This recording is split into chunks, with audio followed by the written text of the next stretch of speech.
जी अस्सलाम वालेकुम स्टूडेंट्स। ये असाइनमेंट नंबर 2 जो है ये मैं अभी अपलोड करने जा रहा हूँ। तो ये पहले मैं आप लोगों से डिस्कस कर लेता हूँ कि जिस तरह असाइनमेंट नंबर 1 के अंदर जो इंस्ट्रक्शंस थी वो वही रहेंगी।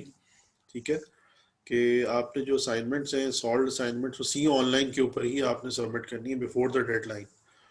ठीक है, और व्हाट्सएप नहीं करनी, ईमेल नहीं करनी आपने, राइट।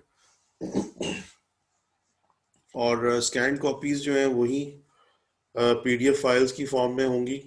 एक्चुअली जो आप स्कैन करेंगे किसी भी स्कैनिंग ऐप से आप सॉफ्टवेयर से आप इसको स्कैन कर सकते हैं।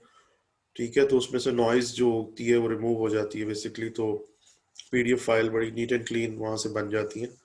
तो वो आप बेसिकली जाहिर सी बात है जब सॉल्व करेंगे तो हैंड रिटन होगा, वो उसको सारा आपने स्कैन करके उसकी पीडीएफ फाइल्स बनानी होंगी। तो पीडीएफ फाइल अपनी अपनी अपनी असाइनमेंट की आप लोग जो बनाएंगे ऑब्वियसली एक ही फाइल बनेगी हर एक की। तो वो अपलोड आपने करनी है। कोई वर्ड फाइल जो है वो एक्सेप्टेबल नहीं होगी बिकॉज के पीडीएफ फाइल जो है वो ही एक्सेप्टेबल होगी। मैंने यहाँ मेंशन किया हुआ है specifically. Any copied assignment will be marked with 0 grade. आप कॉपी करने की कोशिश ना करें, इस इंतजार में ना बैठे रहें कि कोई करेगा और फिर आप उससे कॉपी कर लेंगे। तो आप खुद से अटेम्प्ट करें, आपके पास काफ़ी टाइम है अभी और आप कर सकते हैं बड़ी आसानी से। इसमें कोई इतनी बड़ी बात नहीं है इसके अंदर। ठीक है, और ये सारी चीज़ें क्लास में डिस्कस हुई हुई हैं। ठीक है, तो अभी मैं देखता हूँ वन बाय वन इसमें जो अहम पॉइंट्स हैं वो मैं आपको एक्सप्लेन कर देता हूँ। और डेडलाइन जो होगी जैसे कि डेडलाइन है इसकी 19 नवंबर। ठीक है, रात 12 बजे से पहले आप कर सकते हैं अपलोड। अगर डेडलाइन क्रॉस हो जाती है, ठीक है, तो और दूसरी बात एक और इसमें है कि आप बाज दफ़ा ये होता है कि 11:59 मैंने यहाँ मेंशन किया हुआ है।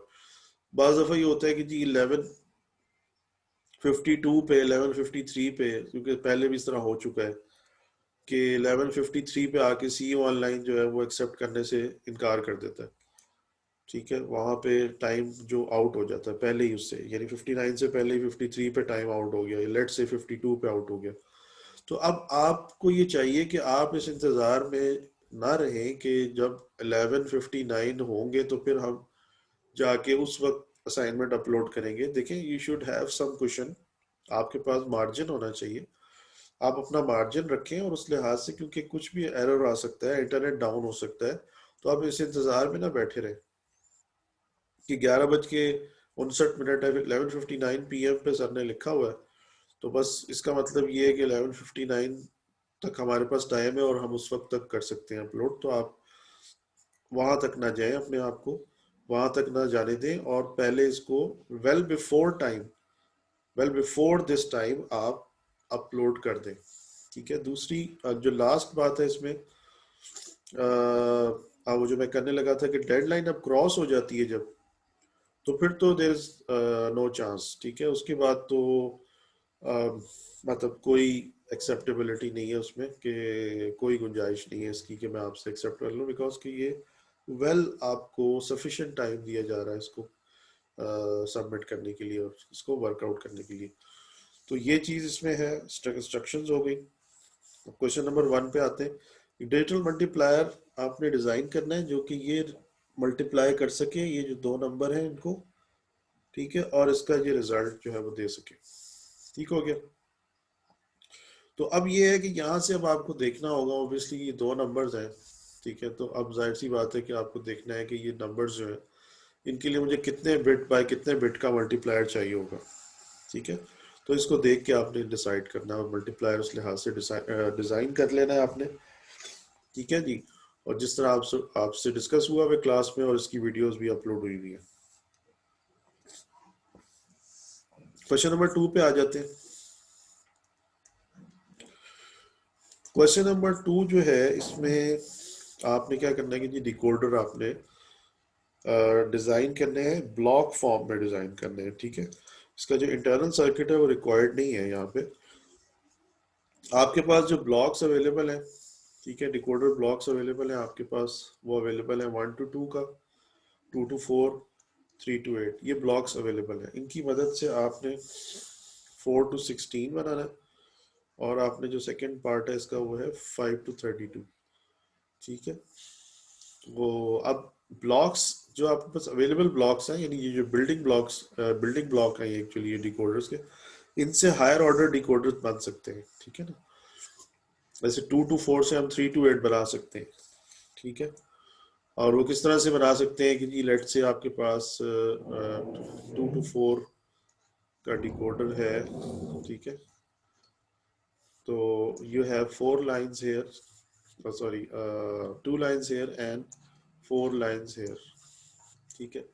एक और आपके पास डिकोडर है 2 to 4 का, 2 लाइन्स उसकी यहाँ पे है इनपुट पे और आउटपुट पे 4 लाइन्स। तो ये 4 और 4 मिलके कितनी बन गई? 8।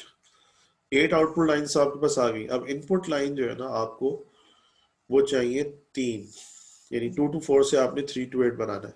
ठीक है ना। तो अब ये है कि यहाँ पे एक इनेबल इनपुट होती है डिकोडर की, उसको आप बेसिकली यूटिलाइज करेंगे। ठीक है। अब ये थोड़ा सा मैंने आपको हिंट दे दी कि इनेबल इनपुट को यूटिलाइज करते हुए आपने ये काम करना है। और कैसे करना है ये वो अब आप वर्किंग करेंगे इसके ऊपर कि ये कैसे होगा, किस तरीके से। अब यहाँ इनपुट पे आपको 3 इनपुट चाहिए जबकि ये 4 है। अब उस एक लाइन का जो एक्स्ट्रा लाइन है उसका आप क्या करेंगे, किस तरीके से उसको मैनेज करेंगे, ये ट्रुथ टेबल बना के आपने पहले इसको जस्ट वेरीफाई करना है कि ट्रुथ टेबल से इसको देखना है कि जो हम करने जा रहे हैं आया कि वो चीज़ हमें अचीव हो रही है या नहीं हो रही। तो इसमें ट्रुथ टेबल जो है वो यहाँ पे मैंने मेंशन नहीं किया, लेकिन ट्रुथ टेबल आपको इसमें बनाना पड़ेगा पहले। ठीक है। और वहां से आप देखेंगे कि ये 4 to 16 बन रहा है या नहीं बन रहा। ठीक है। इसी तरह 5 to 32 के लिए भी आप यही काम करेंगे। ओके। तो as much as you need, मतलब जितने आपको चाहिए होंगे, रिक्वायर होंगे, आप उतने यहाँ पे ये बिल्डिंग ब्लॉक्स लगा सकते हैं। ठीक है। अब 2 to 4 से भी आप बना सकते हैं 4 to 16। ठीक है। 3 to 8 से भी आप बना सकते हैं, 1 to 2 से भी आप बना सकते हैं। तो जहाँ पे आपको लगे कि जी ये क्वांटिटी जिसकी आपके पास अवेलेबल है, ये नहीं मैंने मेंशन किया कि इसमें से 3 to 8 आपके पास 4 हैं और 2 to 4 आपके पास 3 है, ये आपके पास अवेलेबल है। ठीक है। ये एम्पल क्वांटिटी में अवेलेबल है। अब आप डिपेंड करते हैं कि आप कौन सा इसमें से यूटिलाइज करते हैं और कितने लगाते हैं। ठीक है। ये आपने देखना है। क्वेश्चन नंबर 3 पे आ जाए। क्वेश्चन नंबर 3 में आपने प्रायोरिटी एनकोडर बनाना है 8 to 3। ठीक है। और प्रायोरिटी एनकोडर में जो हाईएस्ट प्रायोरिटी होती है नॉर्मली जो हम लेते हैं, जो हम पढ़ते भी हैं स्टैंडर्ड, वही हम लेते हैं जो हाईएस्ट नंबर होता है इनपुट पे, उसकी प्रायोरिटी हाईएस्ट रख लेते हैं। लेकिन यहाँ पे प्रायोरिटी चेंज है, यहाँ पे मैंने चेंज की हुई है। D6 को मैंने हायर प्रायोरिटी दी है और D7 को उससे लेस है और फिर सो ऑन। D8 D8 जो है उससे कम है, D5 की उससे कम है और फिर इस तरह से ये चलता जाएगा। ठीक है। तो इसको आपने जो है वो करना है। तो इसमें जैसे कि आपके पास 8 इनपुट है। ठीक है। 1 2 3 4 5 6 8। ठीक है। अब यहाँ पे आपके पास 3 ऑब्वियसली आउटपुट है। तो इसका ट्रुथ टेबल बना के और पूरा प्रोसेस जो डिजाइन प्रोसेस होता है, ठीक है, वो प्रोसेस पूरा चलेगा इसके अंदर। ट्रुथ टेबल भी आएगा, उसके बाद के मैप आएगा, के मैप से इक्वेशंस निकलेंगी, इक्वेशंस से फिर सर्किट बनेगा। ठीक है। तो सारा प्रोसेस वही चलेगा। डिजाइन का जब मतलब आ गया, यहाँ पे डिजाइन का वर्ड आ गया, तो उसका मतलब है कि ये सारा प्रोसेस चलेगा इसके अंदर। तो ये चीज सारी थी, एक्सप्लेनेशन मैंने इसकी कर दी। ठीक है। तो आप इसको जो है आप करें। Good luck for that. Time आपके पास सफिशिएंट है, इसके ऊपर वर्किंग शुरू करते हैं अभी से आप। ठीक है। Thank you.